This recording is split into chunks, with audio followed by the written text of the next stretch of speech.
Friends, आज आपके साथ मैं एक नए वीडियो के साथ हूँ, अडोकेट ट्विंसी साइमन। तो इसमें सिर्फ 5-6 क्वेश्चन था, सवाल जो मेरे को आया था। तो फर्स्ट क्वेश्चन उसमें से जो है वो पार्टनरशिप डील रजिस्ट्रेशन से रिलेटेड है। तो मुझे अभी लेटेस्ट एक रूल ऑर्डर पास हुआ कि पार्टनरशिप रजिस्ट्रेशन डील का जो रजिस्ट्रेशन अगर नहीं है तो हम कोर्ट में केस फाइल कर सकते हैं। वो सिर्फ और सिर्फ अमॉन्ग पार्टनर्स में, अभी जैसे कि XYZ पार्टनर है और उनका पार्टनरशिप फर्म रजिस्टर्ड नहीं है, एक्स का वाई का जम नहीं रहा है, उनको उनके बीच में कुछ हो गया कि जो म्यूचुअली नहीं बिजनेस कर पा रहे, तो एक ने पैसा लेके भाग गया, तो अगर ये जो एक्स है वो क्या फाइल केस कर सकता है? यस, आज के तारीख में यस केस कर सकता है। मगर एक पार्टनरशिप फर्म ने किसी एक को कोई भी प्रोडक्ट बेचा और उसने उसका पैसा नहीं दिया, तो वो पार्टनरशिप फर्म रजिस्ट्रेशन नहीं विदाउट रजिस्ट्रेशन कोर्ट में सूट फाइल नहीं कर सकता है। इट इज़ वेरी क्लियर कि partnership firm registration without registration to the third party suit file नहीं कर सकते। Partnership without registration only among the partners can file a suit in the court. Second, मुझे किसी ने बोला कि जो सन है वो 18 इयर्स क्रॉस हो गया तो उसको मेंटेनेंस का लायबल है क्या? तो I will say no, he doesn't have any liable. हाँ, बट आपने किसी इसमें अगर म्यूचुअल कंसर्न में कहा लिखा है कि हस्बैंड ने लिखा है कि नहीं मैं उसका एजुकेशन पे करूँगा या नहीं करूँगा, पे करूँगा, उसकी जो भी मैं है खर्चा पानी वो सब मैं करूँगा, then that person, that husband has right entitled to pay that amount to the son, whether he is mature or minor, क्योंकि उन्होंने कोर्ट के सामने बताया है, माना गया है कि मैं उसे पे करूँगा।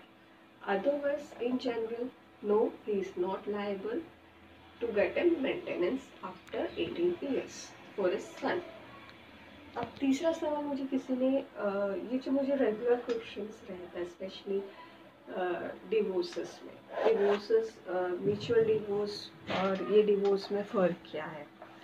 म्यूचुअल डिवोर्स मतलब अमॉन्ग द पार्टनर्स, जो पार्टनर्स जो भी साथ में हस्बैंड वाइफ जो भी डिसीजन लेते हैं वो उसे बोलते हैं म्यूचुअल डिवोर्स। और डिवोर्स जो वन साइड डालते हैं, whether it is Hindu marriage act, Christian act या any act, that is more from the one side, तो उसमें कितना टाइम लगता है?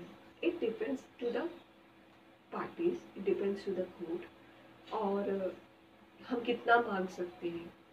It is totally आपके husband कितना कमाते हैं, whether what he has the property क्या है, क्या capable है, उससे ही मिलता है।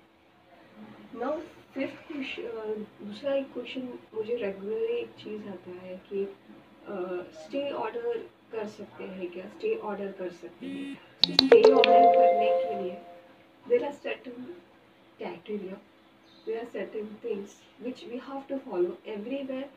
कोई भी सिविल मैटर में आप स्टे बोलो तो नहीं होता है। स्टे के लिए एक ये रहता है लिमिटी, एक प्रोसीजर होता है, उसे फॉलो करना पड़ता है। ऑर्डर 31 रूल 1 and 2 देखना पड़ता है। अगर वो लागू होता है, वो आपने होता है, तो डेफिनेटली आप स्टे ऑर्डर के लिए अर्जी कर सकते हैं, एप्लीकेशन कर सकते हैं।